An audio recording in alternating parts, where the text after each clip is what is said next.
ಕರ್ನಾಟಕ ರಾಜ್ಯ ಯುವ ಸಂಘಗಳ ಒಕ್ಕೂಟ, ದಕ್ಷಿಣ ಕನ್ನಡ ಯುವಜನ ಒಕ್ಕೂಟ ಹಾಗೂ ಸುಳ್ಯದ ಯುವಜನ ಸಂಯುಕ್ತ ಮಂಡಳಿಯ ವತಿಯಿಂದ ಮಂಗಳೂರಿನ ಸುಳ್ಯದ ಪಂಜದಲ್ಲಿ ರಾಜ್ಯ ಮಟ್ಟದ ಯುವ ಸಂಭ್ರಮ ಕಾರ್ಯಕ್ರಮವನ್ನ ಬಹಳ ಅದ್ದೂರಿಯಾಗಿ ಆಚರಿಸಲಾಗಿದೆ. ಈ ಕಾರ್ಯಕ್ರಮದಲ್ಲಿ ವಿವಿಧ ಕ್ಷೇತ್ರಗಳಲ್ಲಿ ಸಾಧನೆಗೈದಂತಹ ರಾಜ್ಯದ 31 ಸಾಧಕರಿಗೆ ಯುವರತ್ನ ಪ್ರಶಸ್ತಿ ನೀಡಿ ಗೌರವಿಸಲಾಯಿತು.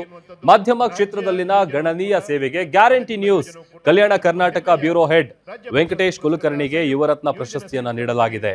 ಕಾರ್ಯಕ್ರಮದಲ್ಲಿ ಸುಳ್ಯದ ಶಾಸಕಿ ಭಾಗೀರಥಿ ಮುರುಳ್ಯ ಸೇರಿದಂತೆ ದಕ್ಷಿಣ ಕನ್ನಡದ ಗಣ್ಯರು ಕೂಡ ಭಾಗಿಯಾಗಿದ್ರು.